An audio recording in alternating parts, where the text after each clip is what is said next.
Hi hello അസ്സലാമു അലൈക്കും. എല്ലാവർക്കും സുഖമല്ലേ? കുറേ ദിവസമായി തോന്നുന്നു എൻ്റെ ഡെലിവറിക്ക് ശേഷം ഞാൻ ഇത്രയും ലെങ്ത്തുള്ള വീഡിയോ ഇട്ടതായിട്ട് എനിക്ക് ഓർമ്മയില്ല. ഒന്നാമത് എൻ്റെ ചാനൽ റീയൂസ്ഡ് കണ്ടൻറ് ഉണ്ടെന്ന് പറഞ്ഞിട്ട് യൂട്യൂബ് ഹാഫ് ബ്ലോക്കാക്കി വെച്ചൊക്കെയാണ്. പിന്നെ ഡെലിവറിയും അതിൻ്റേതായിട്ടുള്ളതും അതുകൊണ്ടും കൂടി എനിക്കതിന് ശേഷം ഒരു ഇൻട്രസ്റ്റും കുറഞ്ഞു എന്ന് തന്നെ പറയാം. അപ്പോൾ 2025 ഇന്നത്തോടെ അവസാനിക്കൂല്ലേ. അപ്പോൾ എല്ലാവർക്കും ഒരുപാട് ഓർമ്മകളുണ്ടാവുമല്ലോ. അപ്പോൾ എൻ്റെ 2025 ഒന്ന് ചുരുക്കി പറയാമെന്ന് വിചാരിച്ചു. കേൾക്കാൻ ഇൻട്രസ്റ്റ് ഉള്ളവർ കേട്ടോളൂ, എല്ലാത്തവർക്ക് പോവാട്ടോ. ഞാൻ ആരെയും നിർബന്ധിച്ച് പിടിച്ചു വെക്കുന്നില്ല. ഞാനിപ്പോൾ യൂട്യൂബ് ചാനൽ തുടങ്ങിയിട്ട് 1 വർഷം കഴിഞ്ഞു. ഞാൻ 2024 ഓണത്തിന് ആ ടൈമിലാണ് ഈ ഫോൺ മേടിച്ചതും യൂട്യൂബ് ചാനൽ തുടങ്ങിയതൊക്കെ. 2025 എന്ന് പറഞ്ഞാൽ എനിക്ക് നമ്മൾ പ്രാർത്ഥന പഠിച്ചും കേട്ടിട്ട് ഉത്തരം കിട്ടിയെന്നൊക്കെ പറയില്ലേ, അങ്ങനെ ഒരു പഠിച്ചവൻ്റെ പ്രാർത്ഥന കേട്ട് എനിക്ക് ഉത്തരം തന്ന ഒരു വർഷം കൂടിയാണ്.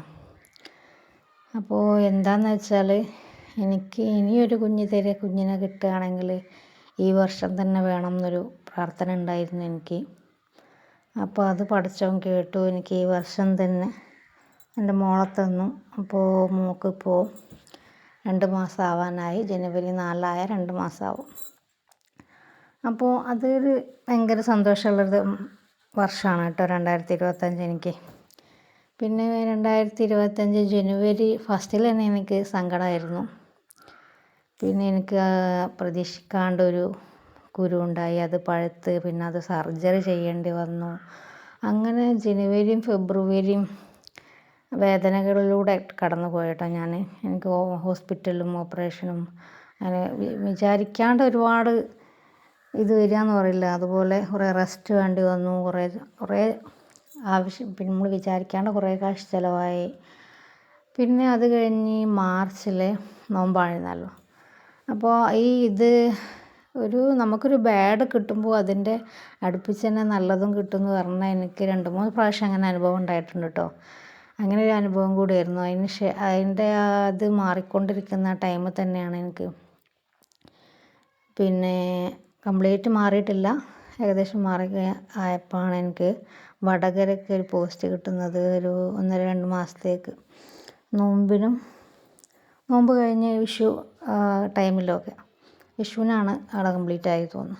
അപ്പോൾ വടകരയ്ക്ക് എനിക്കൊരു കോള് വരുന്നത്. അങ്ങനെ ഞാൻ ഈ നോമ്പ് മൊത്തം വടകര ആയിരുന്നു.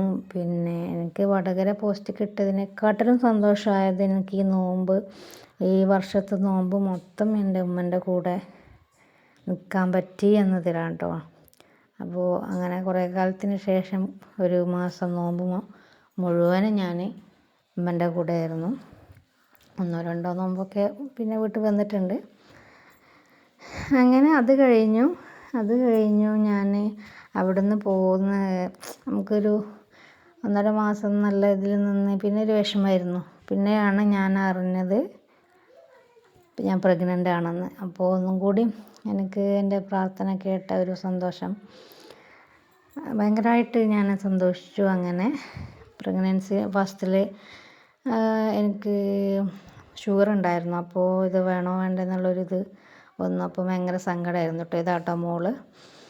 അപ്പോൾ പിന്നെ ഞാൻ ശാന്തിയിൽ കാണിച്ചു. അപ്പോൾ കുഴപ്പമൊന്നുമില്ല എന്ന് പറഞ്ഞു. അങ്ങനെ മുന്നോട്ട് കൊണ്ടുപോകാൻ തീരുമാനിച്ചു. അങ്ങനെ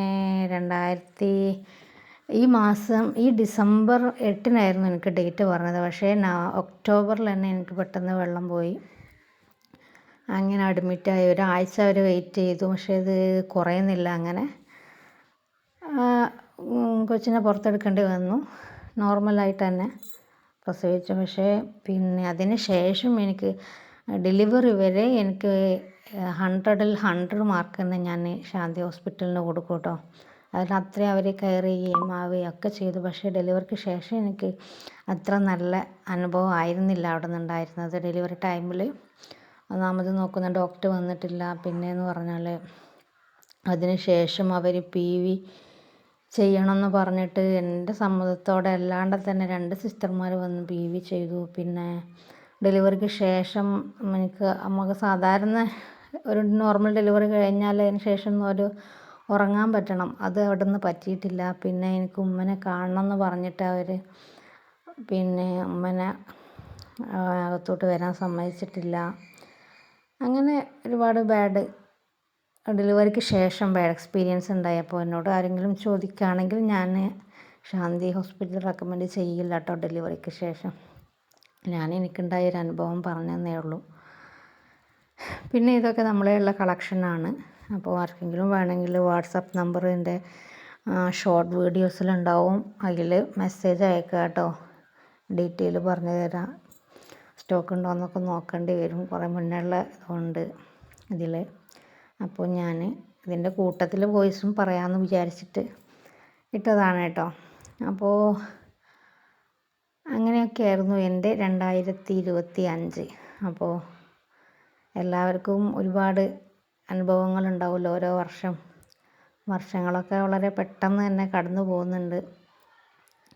അപ്പോൾ ഈ വർഷം പെട്ടെന്ന് കടന്നുപോയി. നല്ല എക്സ്പീരിയൻസും ബാഡും ഉണ്ടായിട്ടുണ്ട്. പക്ഷേ നല്ലതാണ് ഞാൻ കൂടുതലും പറഞ്ഞത്. അപ്പോൾ നമുക്കെപ്പോഴും നല്ലത് ആലോചിക്കാനും ഓർത്തിരിക്കാനാണല്ലോ ഇഷ്ടമുണ്ടാവുക അല്ലേ. അപ്പോൾ എനിക്ക് ഈ വർഷത്തിൻ്റെ ഏറ്റവും ബെസ്റ്റ് എന്ന് പറയാൻ എനിക്കൊരു മോളെ കിട്ടി. അതാണ് ഏറ്റവും ബെസ്റ്റ്. പിന്നെ ഉമ്മൻ്റെ കൂടെ ഉണ്ടായിരുന്ന നോമ്പും, പിന്നെ അങ്ങനെ വടകരയിലുള്ള ഒരു ഒന്നര മാസം 48 ദിവസം. പിന്നെ എല്ലാവരും ഒന്ന് ഷെയർ ചെയ്യുക, സബ്സ്ക്രൈബ് ചെയ്യുക, സപ്പോർട്ട് ചെയ്യുക. ഒരുപാട് പറയണമെന്ന് വിചാരിച്ചിട്ടാണ് കേട്ടോ ഞാൻ ഡ്രസ്സിൻ്റെയും ബാഗിൻ്റെയും ഓർണമെൻറ്റ്സിൻ്റെയും ഒക്കെ കളക്ഷൻസ് ഫോട്ടോസ് ഞാൻ ഇട്ടത്. എനിക്ക് ഒരുപാട് പറഞ്ഞ് എൻ്റെ വോയിസ് ഓവർ ഞാൻ പറയുന്നത് വീഡിയോൻ്റെ മുന്നേ തീരരുത് ആഗ്രഹം ഉണ്ടായതുകൊണ്ടാണ് കേട്ടോ. പക്ഷേ ഞാൻ വീഡിയോനെക്കാട്ടിലും ഞാൻ പറഞ്ഞത് അധികമാവുമോ എന്ന് കരുതിയിട്ട് ഒന്ന് ഷോർട്ടാക്കി ഞാൻ പറഞ്ഞു. പക്ഷേ എൻ്റെ പറച്ചിൽ പെട്ടെന്ന് തീർന്നു, വീഡിയോ തീർന്നതുമില്ല. എന്തൊക്കെയോ പറയണമെന്നുണ്ടായിരുന്നു. പക്ഷേ ഞാൻ പറഞ്ഞപ്പോൾ കുറേ പറഞ്ഞു, കുറേ പറഞ്ഞില്ല. അങ്ങനെ ആയിപ്പോയി. പിന്നെ ഇടയിലുള്ളതും അതിൻ്റെ ഇടയിൽ കയറ്റി പിന്നെ രണ്ടാമത് പറയുന്നത് ഒരു ബോറാവെന്ന് വിചാരിച്ച് ഞാൻ രണ്ടാമത് പറയണ്ടെന്ന് കരുതി.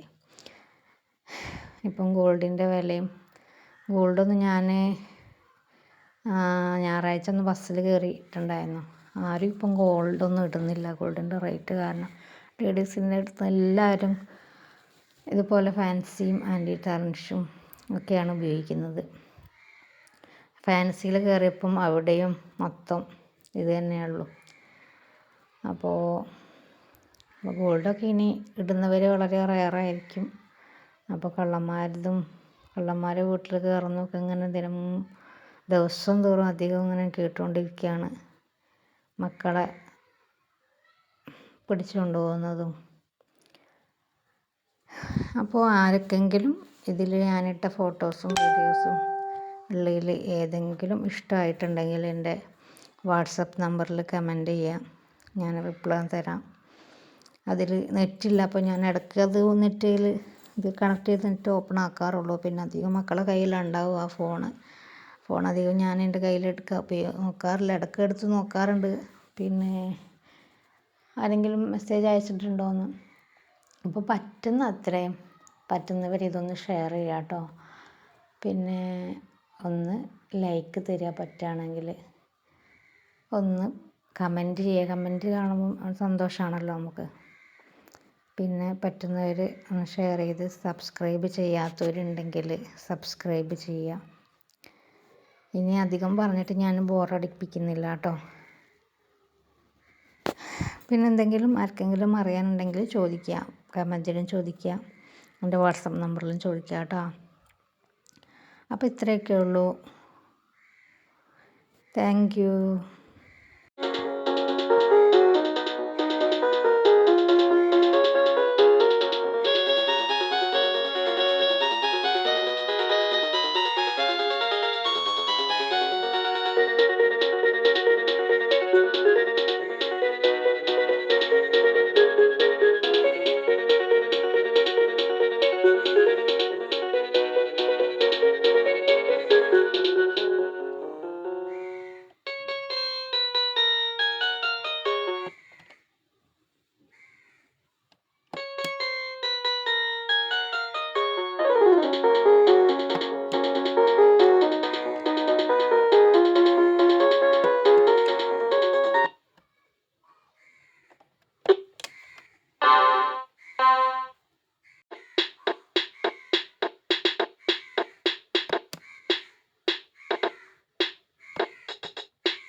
പിന്നെ ഞാൻ പറയാൻ മറന്നുപോയി, ഇനി ഇൻഷാ അള്ളാ അടുത്ത വർഷം കാണാൻ പറ്റുകയാണെങ്കിൽ ഞാൻ വീഡിയോ ആയിട്ട് വരാം.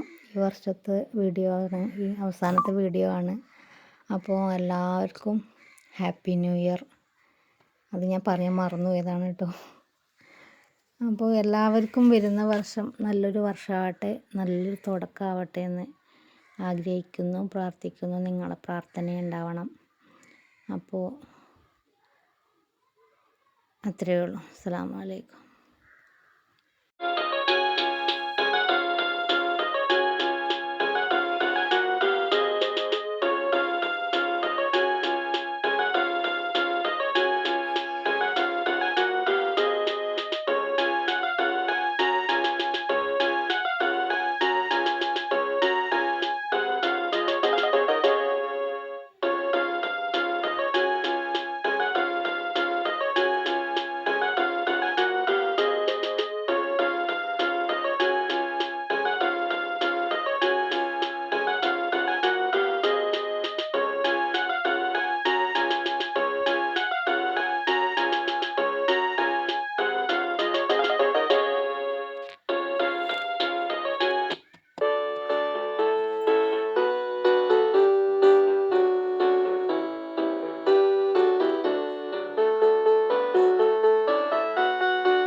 പിന്നെ ഞാൻ പറയാൻ മറന്നു, പിന്നെ എൻ്റെ മോണിറ്റൈസേഷൻ കംപ്ലീറ്റ് ആയിട്ടില്ല. അപ്പോൾ അതൊന്നും പെട്ടെന്ന് കംപ്ലീറ്റ് ആവാൻ വേണ്ടിയിട്ട് എല്ലാവരും ഒന്ന് പ്രാർത്ഥിക്കണേ, സപ്പോർട്ട് ചെയ്യണേ, കൂടെ ഉണ്ടാവണേ.